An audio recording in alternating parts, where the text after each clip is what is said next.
Hi everybody, Jim Ostrowski with a special evening edition of the Liberty Moving podcast. I don't know why I have sunglasses on. I guess it's just an affectation because it's getting dark. So I read an item in the paper this morning. City of Buffalo is going to start putting fluoride into its water system again after a number of years when it didn't. And this story is it's just a great story about Buffalo. So they didn't take the fluoride out because it's bad for your health, which it is. They took it out for some technical reasons, and then it got into the lockdown, and then they got sued by some parents and some idiotic lawyers who claimed that their kids got tooth decay because of the lack of fluoridated water, which is bullshit. And so now they're putting it back in, and I don't obsess about fluoride.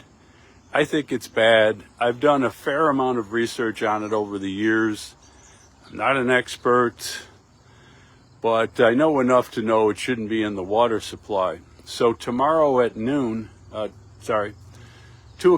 p.m. tomorrow in front of City Hall, we're going to have a rally press conference and see what happens, do something about it. Don't have a great deal of time, and the reason why I'm having it tomorrow is because I've been doing political consulting for like 40 years, and you have to have rapid response. You got to strike when the iron's hot. And it's starting Tuesday. If you had press conference Tuesday, Wednesday, it's like old news. So let's do it tomorrow. I have no idea whether we can stop this or not. I'm mainly interested in educating the public so that I use a fluoride filter in the water. I spend a fair amount of money on it. That's how committed I am to this.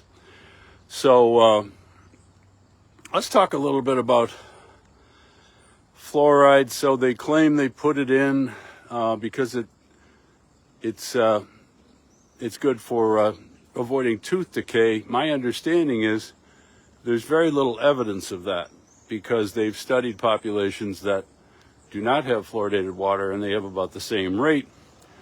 Tooth decay has been a declining problem across the West. Not an expert in dentistry by any means. Hate going to the dentist, in fact.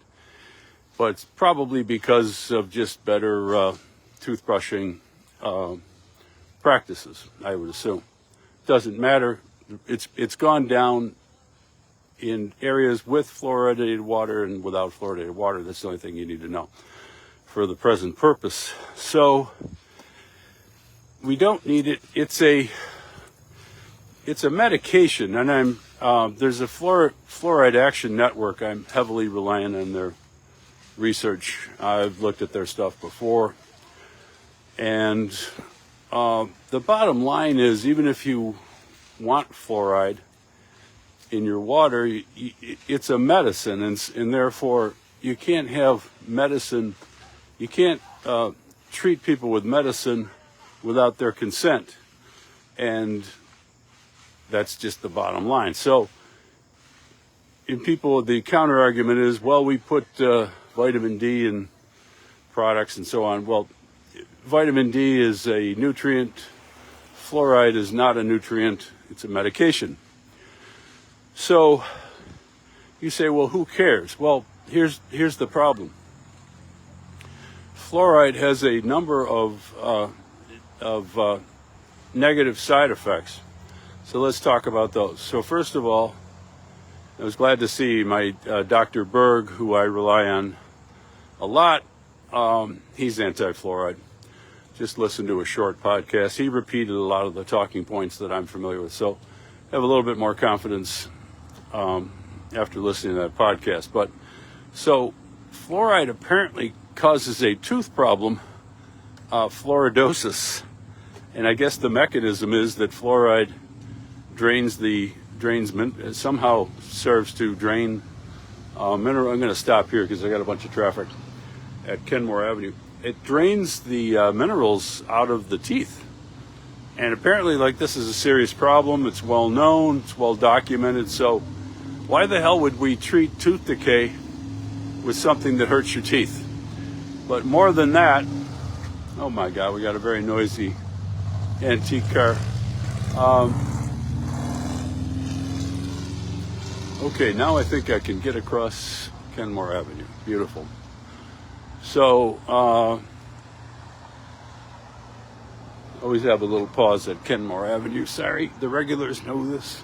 This isn't going to be a long podcast because it's not really a complicated issue. It's really kind of a stupid issue that we have to spend our time going down there complaining about it. So, in addition to that, there are a number of studies that have concluded that fluoride at various levels reduces the IQ of children. Now, it's like, you would think that would be the end of it, but I've read a few articles and they're slicing and dicing. Oh, we're very careful, we don't put enough in there. It's like, man, when I hear that something might lower the IQ of children, that makes me sick to my stomach. And obviously that has to be taken out of the water supply.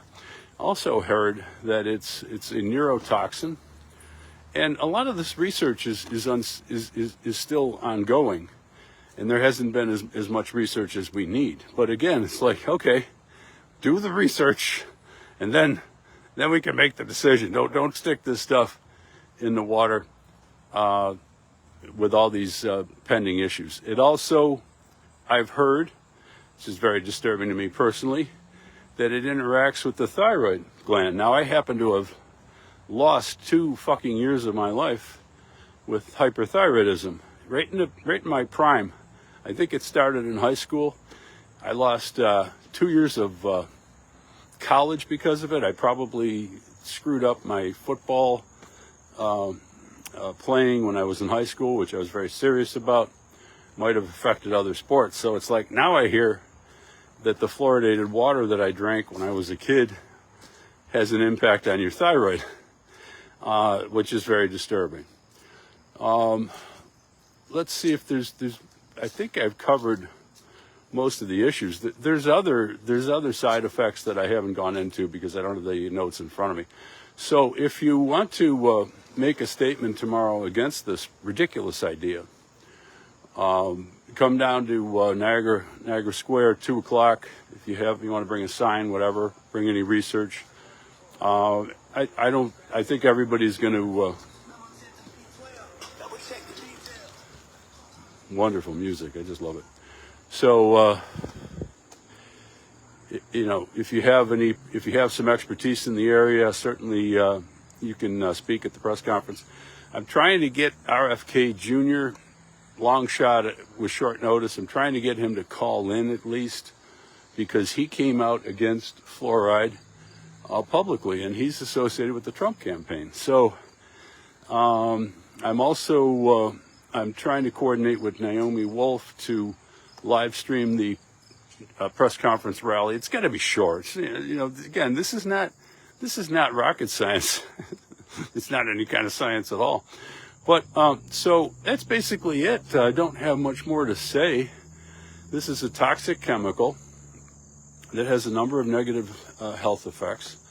It's not necessary for preventing tooth decay. The way to prevent that is to, first of all, I'd have to ask some of these parents, well, how did your kids get such bad teeth? Well, probably eating a lot of sugar.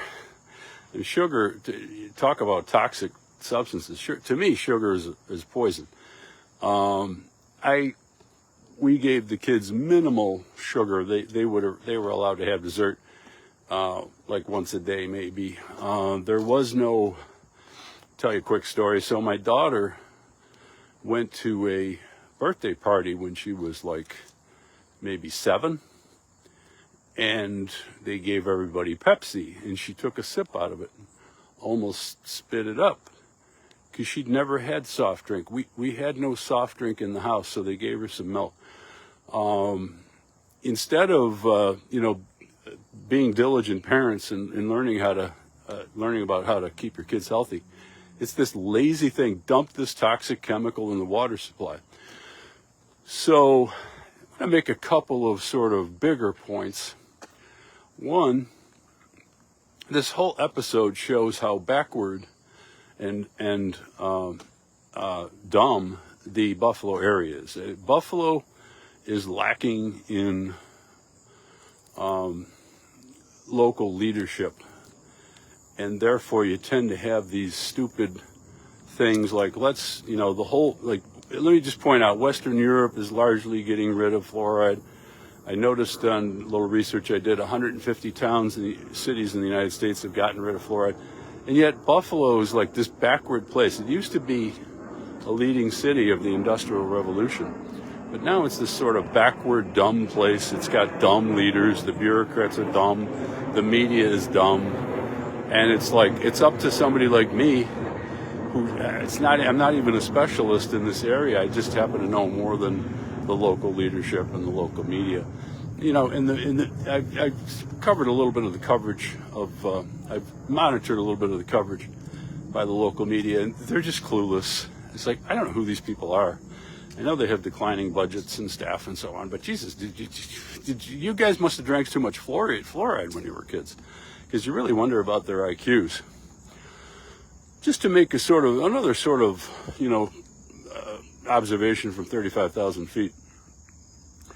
The fact that we have a toxic chemical in the water supply in large portions of the United States that other countries ban is just a symptom of how mistaken it is to rely on like the government structure, the scientific structure, the medical profession.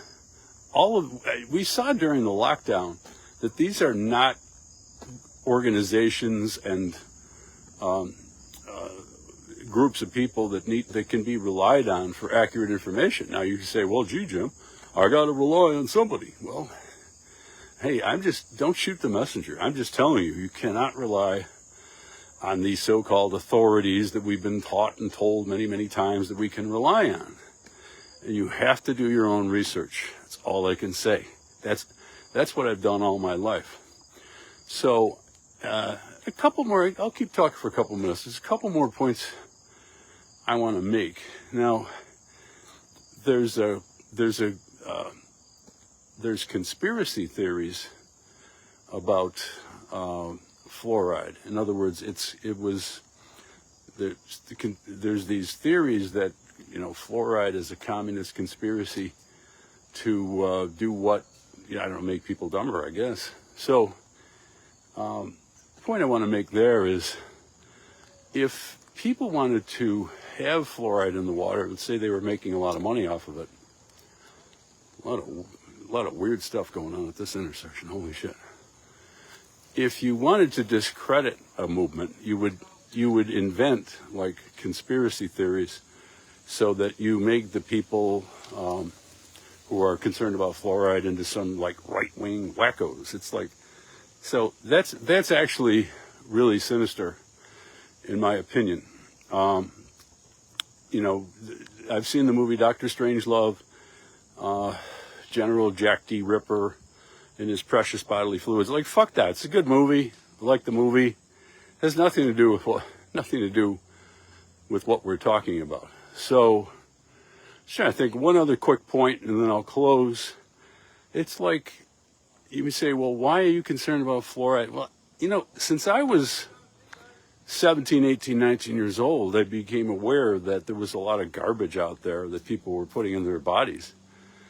And I've always been somebody who's opposed to putting artificial ingredients in my body. So it's like, it shouldn't be any surprise at all that I'm against putting this toxic chemical in my body. One more quick point. Fluoride does exist in nature, and that's really the argument, it's natural. Well, I'm reasonably certain that the crap they put in to the water supply is not derived from nature. It's derived from, it's a toxic waste product. And I don't know all the details on that, again, because I'm a busy guy. I'm not like a fluoride activist. It's just, again, I'm reasonably well informed about fluoride, and I have a water filter because I'm so concerned about it. I don't want it in my water. So that's pretty much all I have to say. So I will remind everybody that 2 o'clock tomorrow in Niagara Square. I don't do much Buffalo activism anymore because I've essentially given up on Buffalo. Hint, hint. I really don't get involved in local politics in Buffalo or trying to improve the community. But I thought that this is an issue. We'll have people listening on the podcast, on the live stream and on the podcast of it from all over the country. And I think it's important to emphasize, that this is not good for your health. My next book is about the interconnection between health and politics. So very, very concerned about this issue. And I made an exception for this particular issue, and hopefully if we can get the live stream connected with Naomi Wolf's organization, a lot of people will learn about this issue who normally would not. So that's about it. Just a quick reminder, tomorrow 2 o'clock, Niagara Square. It's going to be quick, probably half an hour. If you have an amplifier or a microphone, again, I'm throwing this together at the last minute. Technical prowess is really important, but unfortunately, when you have to have a rapid response, you can't always do that. I'll have the capacity to live stream. I will have a podium, and I will have a tripod. I'm going to try to bring an amplifier, but I'm not sure if I have one. So, see you all there. Thanks for your support. My website's libertymovement.org, and I have 13 books on Amazon, many of which concern the interconnection between the government and health. And as they said in many of my papers and books, the government is bad for your health. That's a fucking fact.